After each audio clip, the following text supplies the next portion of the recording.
A vida é uma maratona, ela não é uma corrida de 100 metros. E a gente tem que lidar com cansaço, frustração, fracasso, medo. Esses são os nossos reais e grandes inimigos nessa maratona, nessa corrida longa. Você já observou uma maratona na largada como que é? Todo mundo ali junto, amontoado, né?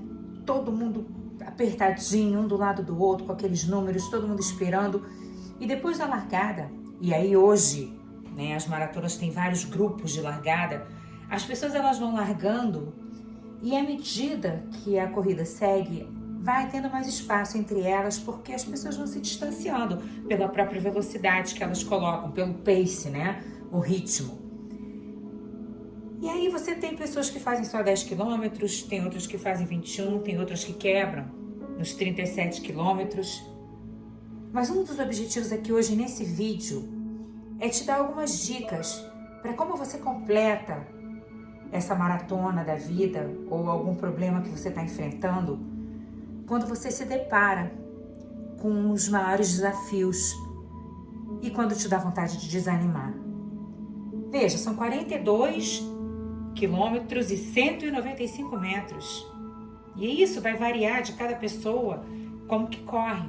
E 4% apenas das pessoas fazem uma maratona em menos de 3 horas. Na vida que Deus te chamou para correr, na tua maratona, você quer terminar bem? Eu quero. Eu tenho tentado o máximo para ter resistência. E para você terminar bem uma prova na vida, você vai precisar desenvolver algumas características de caráter, como resistência, resiliência, equilíbrio, ritmo. Isso vai requerer estratégia ao longo dessa prova. Você vai precisar aprender algumas habilidades, você vai precisar desenvolver algumas competências. Mas na vida, assim como na maratona, a gente tem realmente vontade de desistir.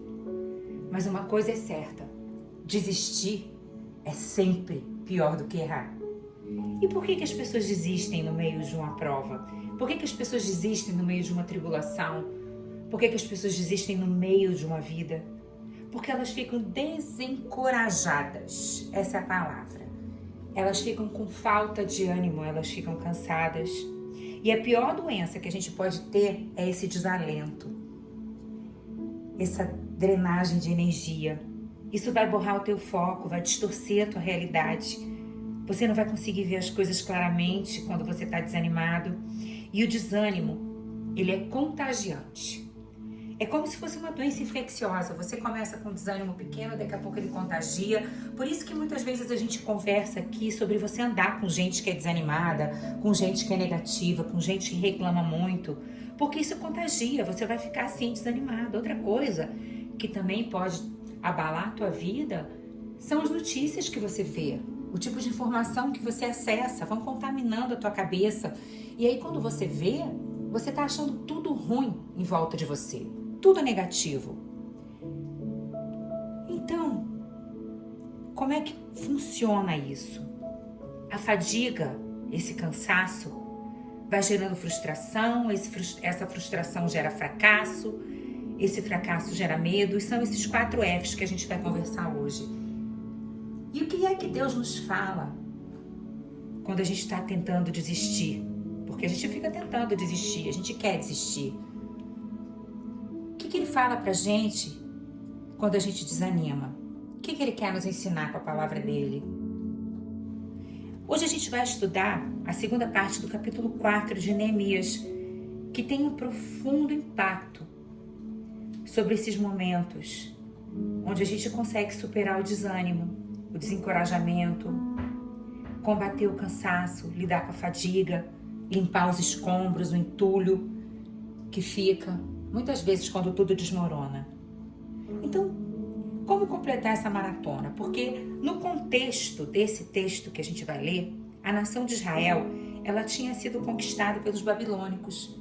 E mais da metade do povo tinha sido levado cativo para a Babilônia por 70 anos.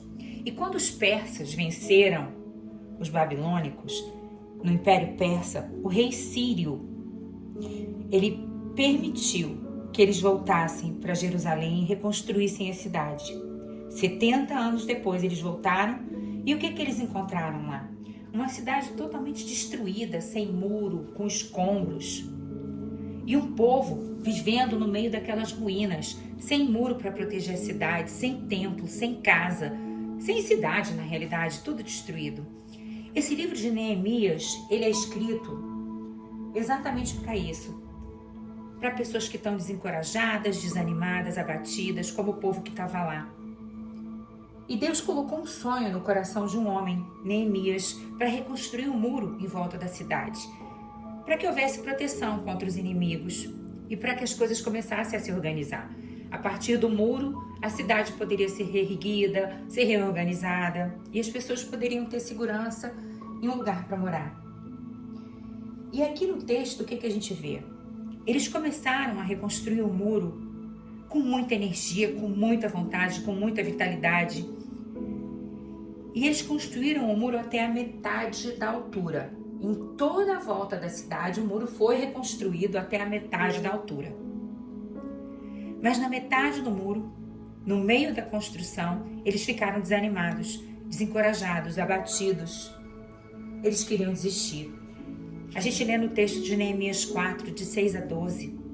Nesse meio tempo, fomos reconstruindo o muro até a entrada em toda a sua extensão e chegamos à metade da sua altura. Circula isso na tua Bíblia. Pois o povo estava totalmente dedicado ao trabalho, ou seja, eles começaram muito bem. Quando os inimigos souberam que os reparos do muro de Jerusalém haviam avançado e que as brechas estavam sendo fechadas, ficaram furiosos. Todos juntos planejaram atacar Jerusalém e causar confusão e parar a obra. Mas nós oramos ao nosso Deus e colocamos guardas de dia e de noite para proteger-nos deles. Versículo 10. Enquanto isso, o povo de Judá, que estava construindo o muro, começou a dizer e reclamar. Os trabalhadores já não têm mais força e ainda há muito entulho. E por nós mesmos não conseguiremos reconstruir o muro. E além disso, os inimigos diziam: estaremos no meio deles e vamos matá-los e acabar com o trabalho deles. Olha que situação. Tem mais uma parte aqui, ele diz: e os judeus que moravam perto deles, dos inimigos, 10 vezes nos alertaram. Para onde quer que vocês se virarem, saibam que seremos atacados por todos os lados. Gente, é uma situação caótica aqui.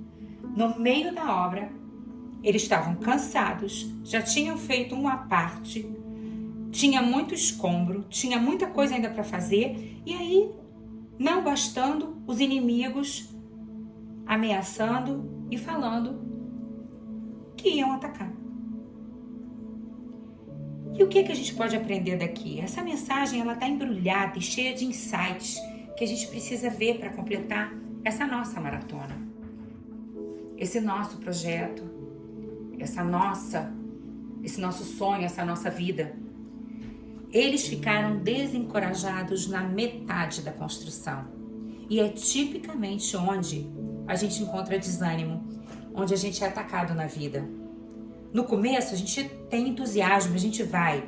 Quando está chegando perto do final, a gente também, porque a gente está vendo a linha de chegada, a gente está vendo o final do projeto, a gente está vendo o que está resolvendo, o que está acabando, mas no meio é que é difícil. O problema é a metade. Metade do ano, metade da montanha.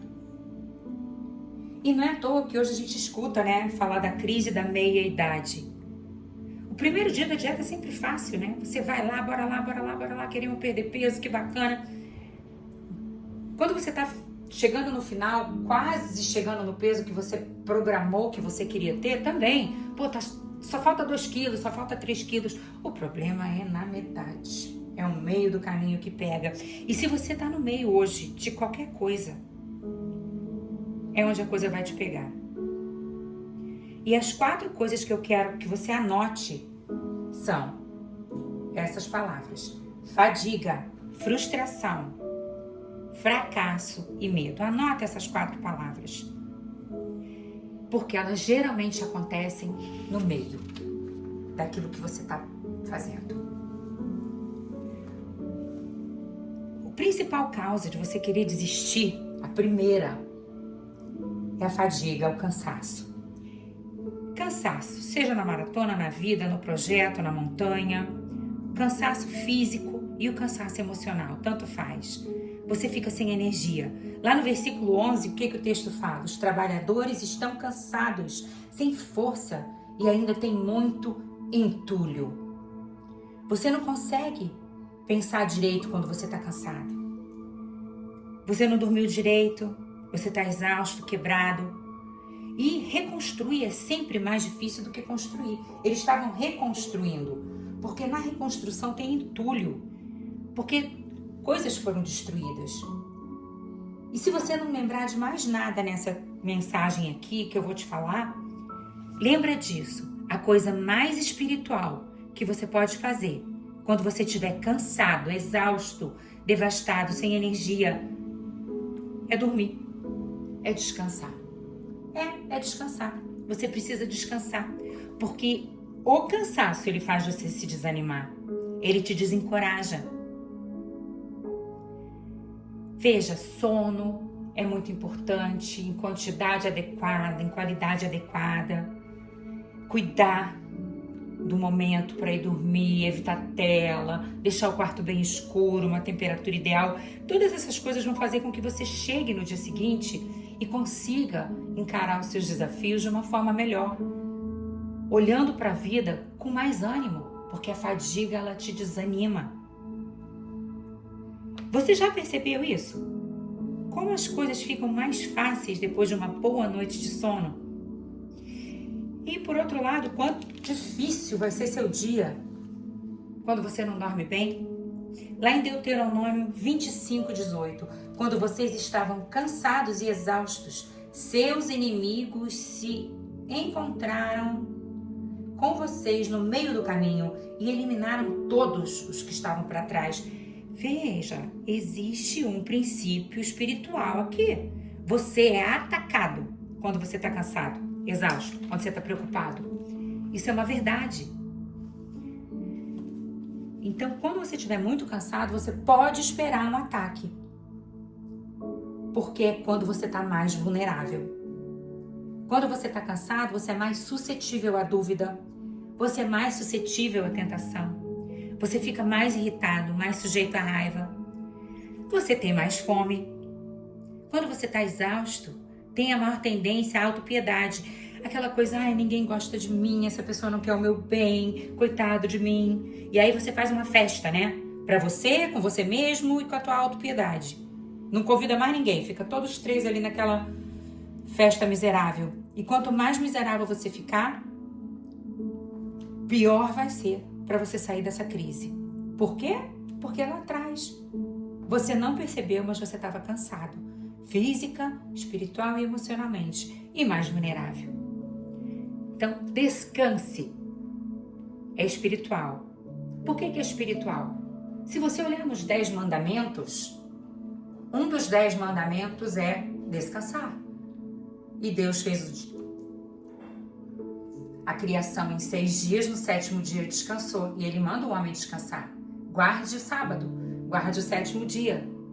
Por quê? Porque isso é importante, o seu corpo precisa. Veja que tem nos 10 mandamentos onde tem não matarás. Onde está junto não adulterarás, não roubarás. E está lá, descansarás. Ele manda você descansar. Então, o descanso é importante. Segundo ponto que nós vamos abordar. A maior causa de desânimo é a frustração. Quando você não consegue ir em frente. O projeto que você está fazendo, que você entrou, a tua família, o teu trabalho, teu casamento, tua vida financeira, seja lá o que for. Você se vê diante de um projeto que é muito mais complexo do que você imaginava. E o problema que você está enfrentando é maior e mais demorado do que você pensava. Você já se sentiu assim? E isso traz o quê? Isso traz frustração. Isso te traz a sensação de impotência. E o desânimo vai te atacar também por esse lado. Duas coisas até agora: a fadiga, o cansaço e a frustração. Você já tentou arrumar o teu closet? Você tira tudo, começa a organizar, porque você tem que separar o que não presta mais, o que não cabe mais, o que não dá mais. Tira tudo. E aí você percebe que tá muito mais complicado do que você imaginava. Aí você fica com aquele monte de roupa, tudo pra fora, aquele monte de coisa, um monte de tranqueira que tinha dentro daquele armário que você tirou, e você não consegue decidir o que você joga fora, o que você não joga. O que acontece aqui? Você se frustra, você vê que era maior do que você imaginava. Você não consegue, o que você faz? Você coloca tudo de volta, soca tudo lá dentro e desiste. Porque você se frustra. Tudo continua uma bagunça. Porque, no fim, você precisava, na realidade, era de mais tempo para fazer aquilo, de estar com mais paciência, de estar com mais disposição para poder escolher o que jogar fora, o que colocar, o que organizar. A obra é outra coisa que também frustra muito a gente. Você já fez alguma obra em casa? Gente, é entulho, pilhas e pilhas de entulho, cano, fio, louça, coisa, tudo ali, tudo amontoado. Demora muito, sempre demora muito mais do que o que está previsto. E você tem que conviver com aquele entulho, com aquele caos, sem nem saber quando que ele vai acabar. Te frustra porque está tudo desorganizado. O cérebro da gente precisa de ordem no nosso meio externo para se organizar por dentro também. Então, sempre que você for reconstruir algo, você vai ter que lidar com escombro, com destroço, com entulho, com lixo. Entulho na tua vida causa desânimo, causa desencorajamento, causa frustração físico e emocional. Quanto entulho você não carrega de coisas não resolvidas na tua vida, que são pilhas de sentimentos que você não conseguiu dissecar, que você não conseguiu entender, e aí você tem que pular toda vez por cima desses entulhos na tua mente para poder ir em frente. Então todo dia você esbarra com esse entulho, com essa mazela, com aquele problema que você acabou não resolvendo. No texto de Neemias, ele fala do entulho daquele muro destruído. Como eu falei para vocês, além do cansaço da obra, da própria reconstrução, tinha o lixo, o entulho que tinha que ser retirado. E isso cansa. Na nossa vida a gente precisa construir coisas e tem que ter energia para fazer essas duas coisas. Construir, criar, moldar, e energia para destruir, limpar, jogar fora o que não presta. Eu já falei aqui para vocês sobre o modelo de criatividade que é aplicado do David Eagleman. Bending, Breaking, Blending, que é você...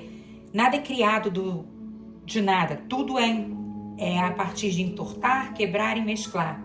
Dobrar o que existe, quebrar em partes, misturar esses elementos. E é assim que a gente cria coisas novas. E sempre se apoia no que já existe. Então, qual é o entulho da tua vida hoje? Então, entulho são todas as coisas quebradas na sua vida, sobre as coisas que você continua tropeçando. Entulho emocional, entulho literal, ou seja, tranqueira na tua gaveta, aquela gaveta que você abre, tem tanta coisa lá dentro que você fecha a gaveta e não acha nada. Aquelas coisas que você tem mania de guardar, que todo mundo tem mania de guardar. Ah, eu vou precisar disso aqui um dia. Quando você vai precisar disso, quando você for precisar disso, o que vai acontecer? Você não vai saber onde está. Então não adianta guardar a porcaria que talvez um dia você precise. Porque muitas vezes você não vai nem achar se você tiver com tudo desorganizado. Você tem entulho de decisões ruins que você fez. Então entulhos sempre vão existir. E a gente vive num mundo quebrado, por isso que tem muito entulho. E entulho mal administrado rouba teu tempo, rouba tua energia, te impede de seguir em frente, de crescer. Você vai precisar desviar dele o tempo todo. Então vamos limpar o entulho. Vamos tentar se livrar da tranqueira física, literal, de coisas, mas emocional também. Vamos tentar se organizar. Porque muitas vezes Deus, ele vai reconstruir os muros da tua vida com o seu entulho também. Se ele estiver organizado, Deus consegue usar. Se você entender o que está acontecendo e separar bem esse entulho, pode ter tijolo bom ali, que Deus vai usar para reconstruir esse muro. Então, aqui só para deixar uma dica para vocês, existem 3 regras para administrar esse entulho. A primeira coisa é que limpeza, ela vai precisar ser contínua. Você sempre vai ter que vigiar e se livrar do que está quebrado na sua vida, literal ou emocional, porque nunca vai acabar. Segunda dica aqui é você lidar com esse entulho, senão ele vai tomar conta da sua vida. Suas fraquezas precisam ser sempre enfrentadas. Porque eu não sei se vocês já notaram, se você deixar uma pilha de lixo e voltar na semana que vem, o lixo cresce. O lixo se multiplica sozinho. Parece uma coisa espontânea, né? Geração espontânea. Lixo cresce. Você deixa o lixo no canto, quando você vê tem mais lixo. Qualquer pilha de qualquer coisa cresce. E entulho é sinal de que você está negligenciando alguma coisa. Você está deixando ali. E ele vai crescer. Tipo louça na pia. Ela vai entulhar. E vai crescer, não vai sair. Ela não vai sair sozinha da pia. As roupas que você larga naquele canto do quarto. Deixou a roupa ali? Vai crescer. A pilha vai aumentar. Você vai jogar mais roupa lá. Revista, livro, papel. Meu Deus, o que papel entulha. Papel entulha no canto, papel entulha na prateleira, papel entulha na gaveta. E você não lida com aquele papel, você não vê o que tem que jogar fora. Tem recibo ali que você nunca mais vai precisar. Tem anotação que já passou. Anotação pro dia 15 de fevereiro de 2023. Acabou, você não precisa mais daquilo. E você negligencia. E a terceira coisa é que eu nem sempre consigo ver o meu entulho, mas os outros conseguem. Alô aqui. Nem sempre você consegue ver as coisas que estão quebradas na sua vida, mas os outros conseguem. E por isso a gente precisa dos outros. A gente precisa um do outro. A gente precisa de grupo de suporte, rede de apoio, amigos, família, pessoas que possam nos ajudar a ver e a limpar os escombros.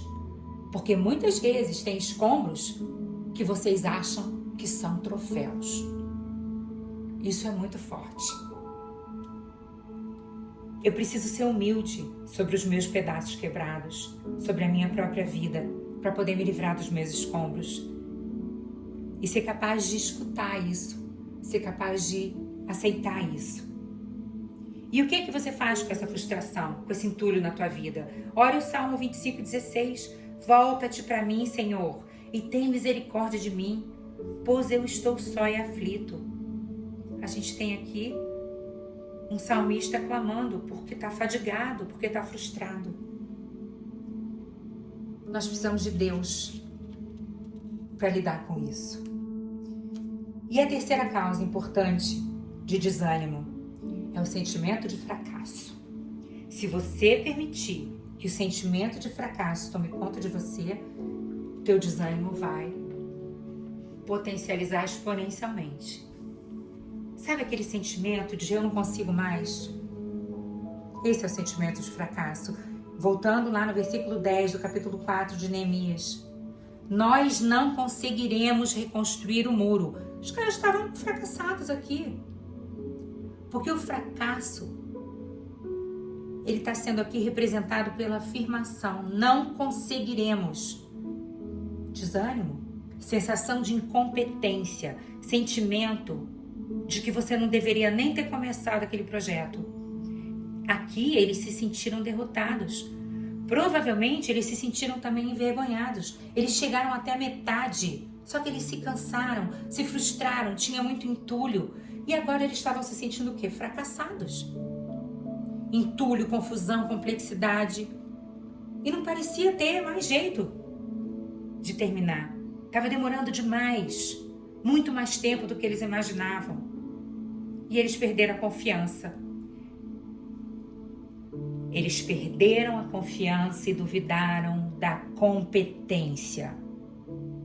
Isso é uma coisa que acontece muitas vezes nas nossas vidas. Em algum momento, isso pode acontecer com você. Já aconteceu muito comigo.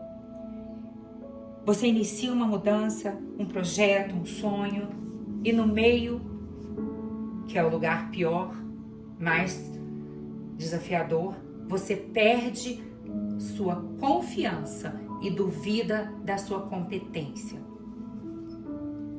Acontece comigo, com você, porque as coisas se complicam. Elas saem do controle, saem a horas do que a gente imaginava, tem mais entulho do que a gente pensava. E aí você tem um sonho. Você tem um sonho e o diabo sussurra no teu ouvido. Quem você pensa que você é? Pois é. Acontece. E mesmo meditando sobre essa palavra, eu pude ver que Deus me revelou muita coisa. Ele me trouxe uma revelação de que eu não posso basear minha vida naquilo que eu posso fazer, mas naquilo que Deus pode fazer. Deixe o tamanho do seu Deus determinar o tamanho do seu sonho.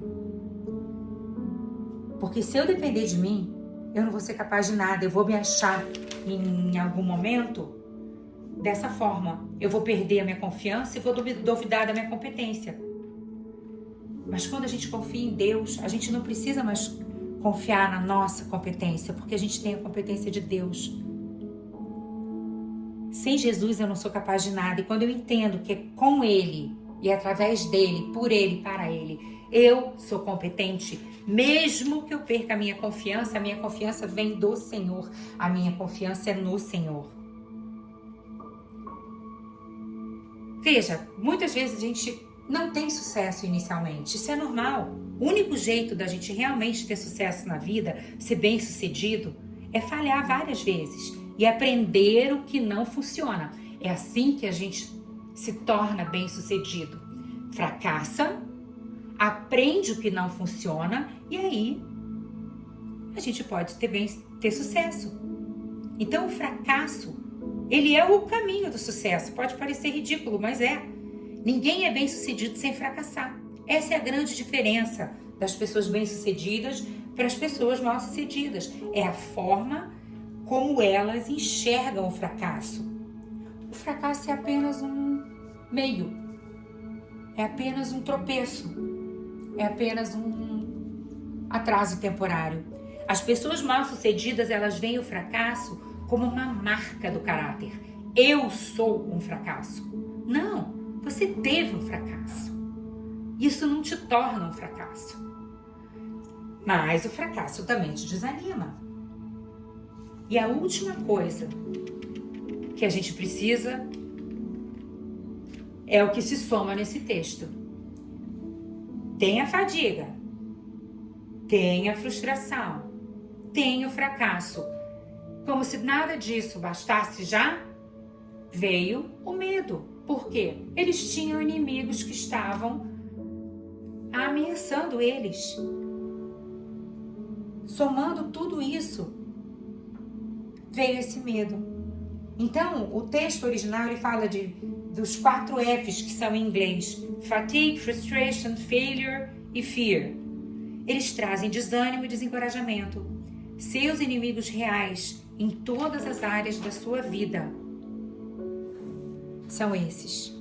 Inimigos declarados do versículo 11, que ameaçavam matar eles, que ameaçavam e falavam que quando eles estivessem esperando menos, eles teriam isso.